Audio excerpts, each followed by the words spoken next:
Hola a todos, bienvenidos a esta segunda sesión académica del curso sobre salud mental y apoyo psicosocial en geriatría. En esta oportunidad nos adentraremos en la compleja y fundamental tarea de la evaluación clínica en el adulto mayor. Analizaremos por qué los métodos tradicionales de diagnóstico resultan insuficientes ante la interconexión indisoluble entre los aspectos físicos, psicológicos y sociales que caracteriza a esta etapa vital.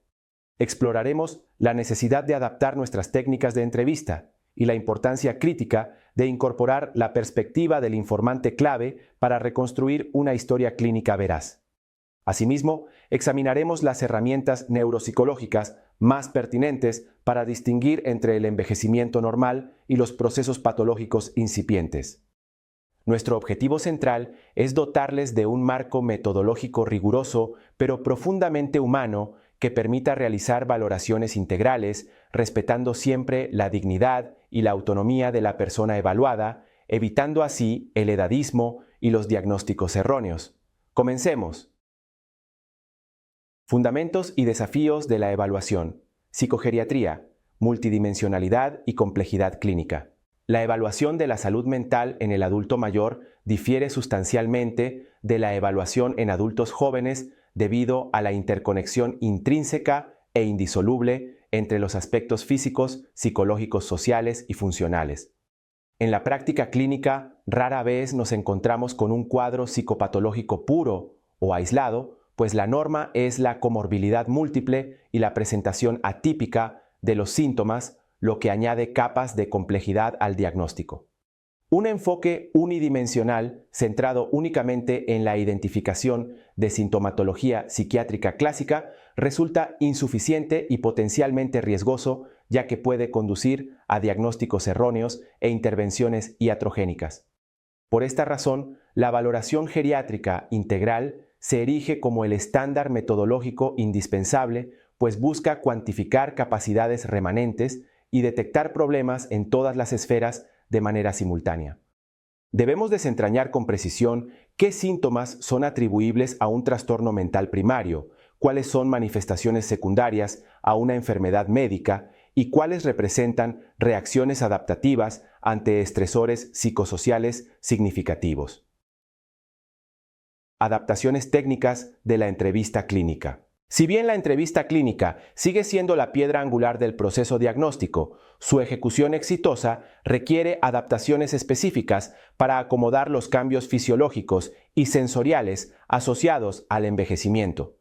El evaluador debe considerar proactivamente déficits como la pérdida de audición progresiva o la disminución de la agudeza visual, ya que estos pueden malinterpretarse erróneamente como confusión o falta de cooperación.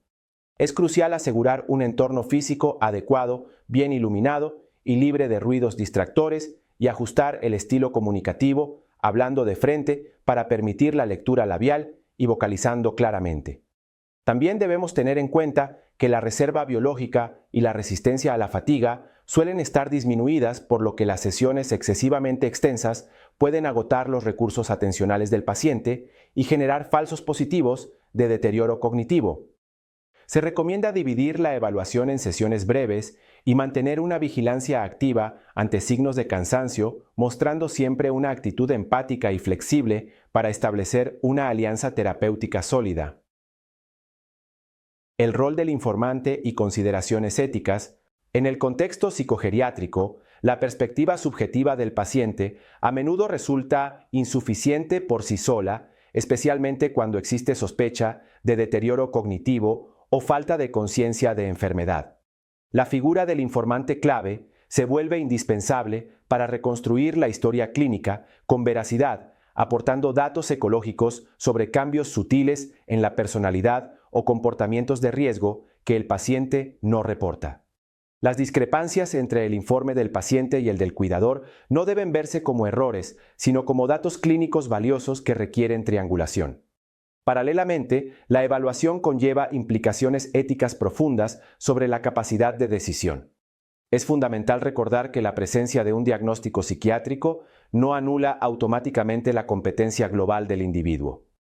El profesional debe evitar el edadismo benevolente y buscar detectar capacidades preservadas, o islas de competencia que permitan al adulto mayor mantener el control sobre aspectos específicos de su vida, promoviendo modelos de toma de decisiones asistida en lugar de sustitutiva siempre que sea posible.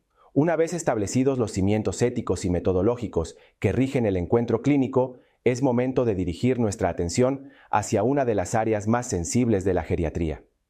A continuación, profundizaremos en la exploración detallada del funcionamiento mental, analizando las herramientas que nos permiten objetivar el estado de las capacidades superiores.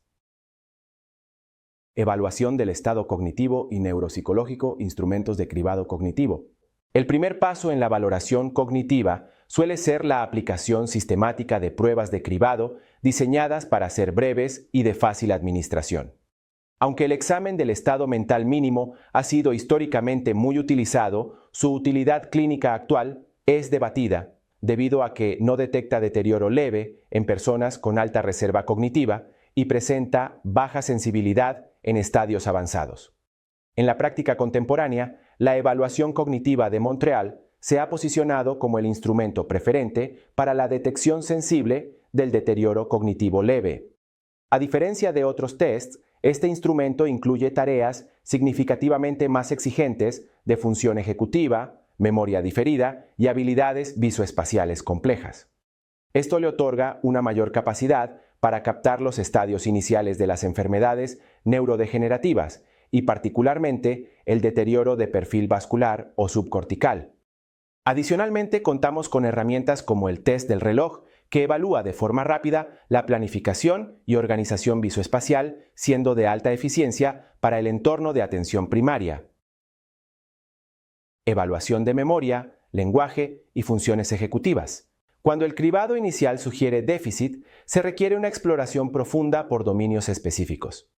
En la memoria, es crucial diferenciar cualitativamente entre fallos de codificación, almacenamiento y recuperación, utilizando pruebas estandarizadas que analicen la curva de aprendizaje y la retención a largo plazo. Un perfil de olvido rápido sugiere patología hipocámpica, mientras que un déficit de recuperación que mejora con claves apunta a disfunción frontal. La evaluación del lenguaje mediante tareas de fluidez verbal, semántica y fonológica es especialmente informativa para el diagnóstico diferencial. Por su parte, las funciones ejecutivas que engloban capacidades como planificar e inhibir respuestas son fundamentales para la autonomía. Su deterioro es precoz en demencias vasculares y frontotemporales y tiene una correlación directa con la incapacidad para realizar actividades complejas de la vida diaria. Evaluar la atención es un prerequisito indispensable, pues si el paciente no puede focalizar los resultados en otras pruebas cognitivas, carecerán de validez. Diagnóstico diferencial y perfiles clínicos. El objetivo último de la evaluación es situar con precisión al paciente dentro del espectro continuo del envejecimiento cerebral. En el envejecimiento normal se observan cambios leves como una disminución en la velocidad de procesamiento, pero el rendimiento global se mantiene dentro de la norma sin repercusión funcional. El deterioro cognitivo leve se define por una queja subjetiva corroborada por un rendimiento inferior a lo esperado, pero con preservación de la independencia funcional, representando una ventana de oportunidad terapéutica. Por el contrario, en la demencia, el déficit es lo suficientemente severo para generar dependencia. La evaluación detallada permite diferenciar la etiología probable del síndrome basándose en el perfil neuropsicológico. Un perfil predominantemente cortical, con amnesia y afasia, orienta hacia la enfermedad de Alzheimer, mientras que un perfil subcortical, caracterizado por lentitud psicomotora y disfunción ejecutiva, sugiere patología vascular o enfermedad de Parkinson. Esta distinción es vital para establecer el pronóstico y seleccionar el tratamiento farmacológico más adecuado. Tras haber examinado la arquitectura del pensamiento y la memoria, debemos reconocer que la mente humana no es solo razón, sino también emoción. En el siguiente bloque temático abordaremos la esfera afectiva para comprender cómo identificar y cuantificar el sufrimiento emocional que a menudo permanece oculto tras síntomas físicos o conductuales. Valoración clínica de los trastornos afectivos y del estado de ánimo. Escalas de depresión específicas. Dado que la depresión en el anciano presenta características fenomenológicas atípicas, con menos tristeza verbalizada y más quejas somáticas, las escalas diseñadas para adultos jóvenes pueden no ser válidas. La escala de depresión geriátrica se ha consolidado como la referencia internacional, pues su diseño elimina deliberadamente los ítems somáticos como fatiga o insomnio, que son comunes en la vejez por causas físicas, y se centra en los aspectos afectivos y cognitivos como la desesperanza o el vacío existencial. Su formato de respuesta simple facilita la administración en pacientes con deterioro leve. Para evaluar la depresión en pacientes que ya sufren demencia y tienen dificultades de comunicación, se utiliza la escala de Cornell. Esta herramienta se basa en una entrevista que integra la información del cuidador y la observación de signos conductuales como la expresión facial o la agitación motora, independientemente de la verbalización del paciente. Esto permite diagnosticar y tratar la depresión comórbida, mejorando la funcionalidad global. Ansiedad, miedo a caer y riesgo suicida. La ansiedad es un trastorno frecuentemente infradiagnosticado en ancianos, a menudo enmascarado por quejas físicas inespecíficas. El inventario de ansiedad geriátrica es una herramienta útil que minimiza la carga de síntomas somáticos, enfocándose en la preocupación excesiva y la tensión subjetiva. Una forma específica y debilitante de ansiedad es el miedo patológico a las caídas, el cual se evalúa mediante la escala de eficacia en caídas. Un bajo nivel de autoeficacia se correlaciona con la autorrestricción de la actividad y el aislamiento social, lo que paradójicamente aumenta el riesgo real de caídas por atrofia. Asimismo, la evaluación rigurosa del riesgo suicida es obligatoria, dado que las tasas son alarmantemente altas en hombres mayores que viven solos. Debemos explorar factores críticos como la desesperanza profunda, el dolor crónico y el acceso a medios letales. La presencia de un plan estructurado requiere medidas inmediatas, pues aunque la impulsividad sea menor, la letalidad de los intentos es significativamente mayor en esta población. Diferenciación entre depresión, demencia y apatía. Uno de los desafíos más complejos es distinguir entre depresión y demencia, o identificar su coexistencia. El concepto de pseudodemencia depresiva refiere a pacientes con depresión severa que presentan déficits cognitivos reversibles. Clínicamente, el paciente deprimido tiende a quejarse ruidosamente de su memoria y se rinde fácilmente en los tests, mientras que el paciente con demencia genuina a menudo trata de ocultar sus fallos y carece de conciencia sobre la magnitud de sus déficits. También es vital diferenciar la depresión del síndrome de apatía, que es la disminución de la motivación e iniciativa. La apatía es común en demencias y comparte con la depresión la inactividad, pero carece del componente de tristeza, culpa o angustia emocional característico. El paciente apático se muestra indiferente y no sufre psíquicamente por su estado. Escalas específicas ayudan a esta distinción, la cual es crucial porque la apatía responde mejor a estrategias de activación conductual o estimulación dopaminérgica que a los antidepresivos convencionales. Hemos delineado los contornos de la evaluación cognitiva y afectiva, comprendiendo sus matices diagnósticos. Ahora estamos preparados para avanzar hacia la manifestación práctica de la salud mental. Analizaremos cómo estos procesos internos se traducen en la capacidad funcional diaria y en el comportamiento observable del paciente geriátrico. Evaluación funcional y su correlación con la salud mental. Actividades básicas de la vida diaria. La evaluación funcional se considera el predictor aislado más potente del estado de salud general y de la supervivencia en el anciano. Las actividades básicas de la vida diaria comprenden las tareas elementales y universales de autocuidado necesarias para la subsistencia biológica como el baño, el vestido, el uso del inodoro, la movilidad y la alimentación. Para su medición empleamos instrumentos clínicos universalmente aceptados como el índice de Bartel o el índice de Katz, donde una puntuación baja indica un nivel de dependencia severa. La pérdida de estas capacidades tiene un impacto psicológico devastador, asociándose frecuentemente con profundos sentimientos de indignidad y depresión reactiva. Es importante notar que en las demencias corticales como la enfermedad de Alzheimer, estas capacidades suelen preservarse hasta estadios moderados debido a que dependen de la memoria procedimental. Por tanto, su afectación precoz debería alertar al clínico sobre otras posibles etiologías.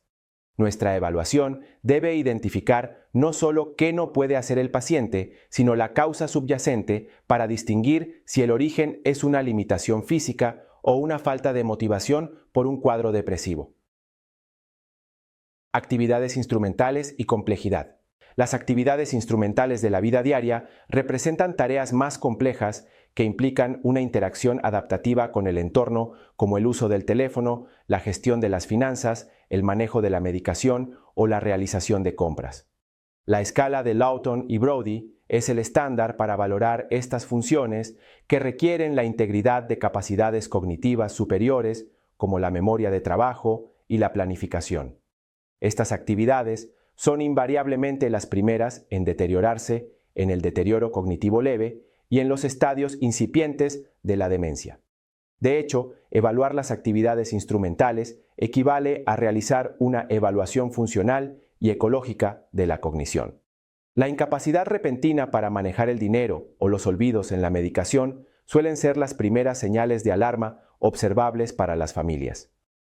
Un declive marcado en este nivel sin una causa física aparente es un indicador conductual fuerte de patología cognitiva o de un trastorno depresivo mayor que afecta la función ejecutiva, resultando crítico también para determinar legalmente la capacidad de obrar y la necesidad de protección jurídica. Movilidad, sueño y sensorialidad. Aunque tradicionalmente se considera un dominio físico, la movilidad está intrínsecamente ligada a la salud mental. Pruebas sencillas como el test de levántate y anda permiten evaluar el equilibrio y la marcha, cuya velocidad se considera hoy un biomarcador cognitivo, pues la lentitud se asocia con deterioro ejecutivo. La restricción en la movilidad conduce al confinamiento en el hogar, precipitando el aislamiento social y la depresión. Asimismo, debemos revisar los llamados gigantes geriátricos que afectan la psique. El insomnio y la fragmentación del sueño deben evaluarse para descartar ansiedad nocturna o trastornos primarios que exacerban el deterioro cognitivo diurno. Del mismo modo, el estado nutricional valorado con herramientas específicas puede revelar depresión a través de la pérdida de peso involuntaria. Finalmente, la evaluación de la visión y audición es prioritaria, ya que un anciano con déficit sensorial puede parecer confuso o desconfiado, mimetizando síntomas psiquiátricos. En muchos casos, la corrección sensorial mediante gafas o audífonos constituye la intervención terapéutica más efectiva para resolver aparentes trastornos conductuales y evitar la desconexión del entorno. Tras haber analizado cómo la funcionalidad refleja el estado de salud mental, debemos abordar ahora las manifestaciones más disruptivas de los trastornos neurocognitivos.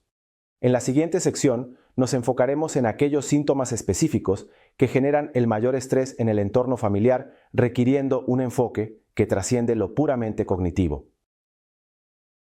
Evaluación de síntomas conductuales y psicológicos de la demencia, SCPD. El inventario neuropsiquiátrico. Los síntomas conductuales y psicológicos de la demencia constituyen a menudo la mayor fuente de sufrimiento para los cuidadores y son la causa principal de la institucionalización prematura. El inventario neuropsiquiátrico es la herramienta clínica más robusta para su valoración sistemática, evaluando exhaustivamente 12 dominios que incluyen delirios, alucinaciones, agitación, depresión y apatía, entre otros. El valor clínico de este instrumento reside en que no solo detecta la presencia del síntoma, sino que cuantifica métricamente su frecuencia y gravedad, permitiendo monitorizar la respuesta a los tratamientos. Crucialmente, incluye una subescala específica de distrés del cuidador que mide cuánto afecta emocionalmente cada conducta a la persona que cuida.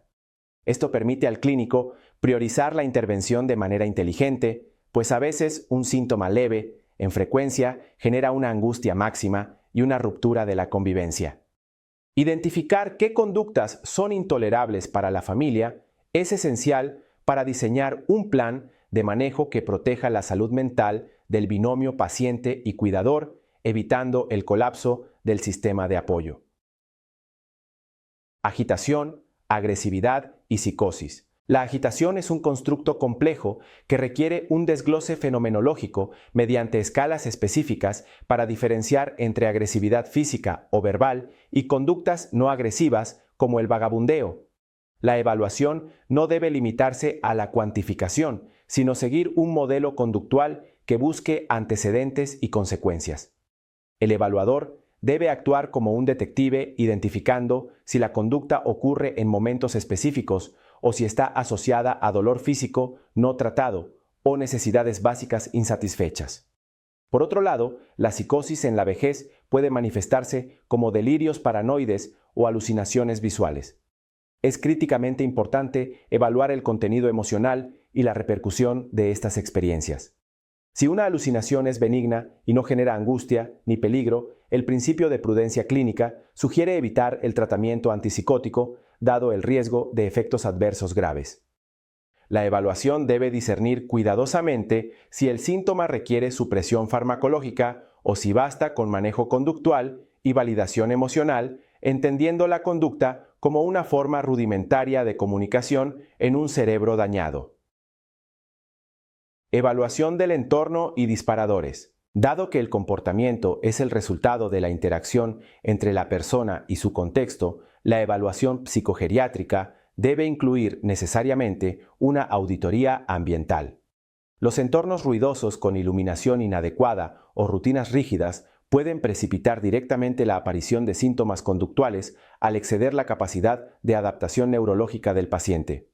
Se evalúa la hipótesis del umbral de estrés descendido, revisando factores como la fatiga acumulada que provoca el síndrome del anochecer, caracterizado por un empeoramiento de la conducta al caer la tarde.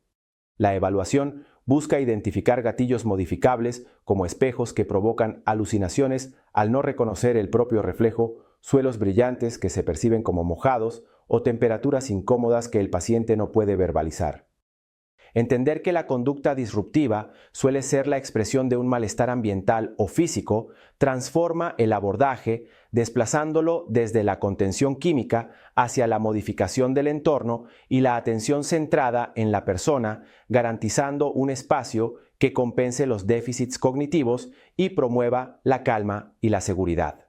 Habiendo examinado la complejidad conductual y su relación con el entorno, es imperativo ampliar nuestra lente hacia el contexto humano que sostiene al paciente. Finalmente, evaluaremos el tejido social, la calidad de vida y la carga que soportan los cuidadores para asegurar una intervención verdaderamente integral, ética y sostenible. Evaluación social, calidad de vida y sobrecarga del cuidador, apoyo social y soledad. Y el aislamiento social y la soledad se han identificado como factores de riesgo de mortalidad comparables a factores biológicos clásicos. La evaluación psicosocial debe distinguir claramente entre la red social objetiva y el apoyo social percibido, utilizando instrumentos gráficos que mapeen los recursos instrumentales y emocionales disponibles. Herramientas como la escala de soledad exploran la experiencia subjetiva y dolorosa de desconexión, la cual se asocia causalmente a mayor incidencia de depresión y deterioro físico.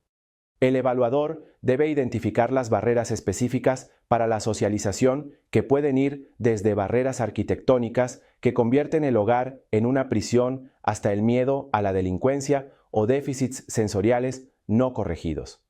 Detectar la soledad no deseada es vital para realizar una prescripción social efectiva, conectando al paciente con recursos comunitarios, centros de día o voluntariado. Esta intervención depende de una evaluación precisa de las necesidades relacionales, pues restaurar el vínculo con la comunidad es a menudo la medicina más potente para preservar la salud mental en la vejez. Evaluación de la sobrecarga del cuidador. El paciente geriátrico rara vez acude solo, y el cuidador principal es a todos los efectos el paciente oculto del sistema. La escala de sobrecarga del cuidador de Sarit es el instrumento universalmente aceptado para medir el impacto multidimensional del cuidado, abarcando la fatiga física, la ansiedad psicológica, el aislamiento social y la presión financiera. Esta herramienta explora sentimientos complejos de culpa, irritabilidad y la sensación de pérdida de control sobre la propia vida. Una puntuación elevada predice con alta fiabilidad la claudicación familiar y el riesgo de institucionalización precipitada, así como la posibilidad de negligencia no intencionada debida al estrés extremo. La evaluación integral debe indagar también sobre la salud física del cuidador y sus horas de sueño. Identificar proactivamente la sobrecarga permite prescribir recursos de respiro como ayuda a domicilio o estancias temporales. Esta medida no solo beneficia al cuidador, sino que actúa como un factor de protección esencial para el paciente dependiente, asegurando la continuidad de los cuidados en un ambiente emocionalmente estable. Calidad de vida y detección de riesgo. En geriatría, donde la curación completa a menudo no es posible, el objetivo terapéutico supremo es maximizar la calidad de vida relacionada con la salud. Evaluarla requiere instrumentos que capturen la voz del paciente, permitiendo entender la paradoja de la discapacidad, donde personas con limitaciones físicas pueden reportar bienestar si tienen buena adaptación psicológica. Esto reorienta las intervenciones hacia lo que realmente importa al individuo, como el control del dolor o el sueño. Simultáneamente, la evaluación social debe incluir un cribado activo de signos de maltrato o abuso financiero, un problema grave que suele permanecer oculto. Indicadores como higiene deficiente, lesiones inexplicables o una actitud temerosa del paciente ante su cuidador deben elevar el índice de sospecha. Existen herramientas de cribado diseñadas para entornos médicos que nos ayudan a cumplir con la obligación ética y legal de proteger al vulnerable. La evaluación social responsable implica actuar como garantes de la seguridad y dignidad del anciano, activando los servicios de protección pertinentes ante cualquier sospecha fundada de vulneración de derechos. La evaluación de la salud mental en adultos mayores representa un desafío clínico y humano de primer orden que exige del profesional el abandono definitivo de los esquemas reduccionistas biomédicos para abrazar la complejidad inherente a la vejez.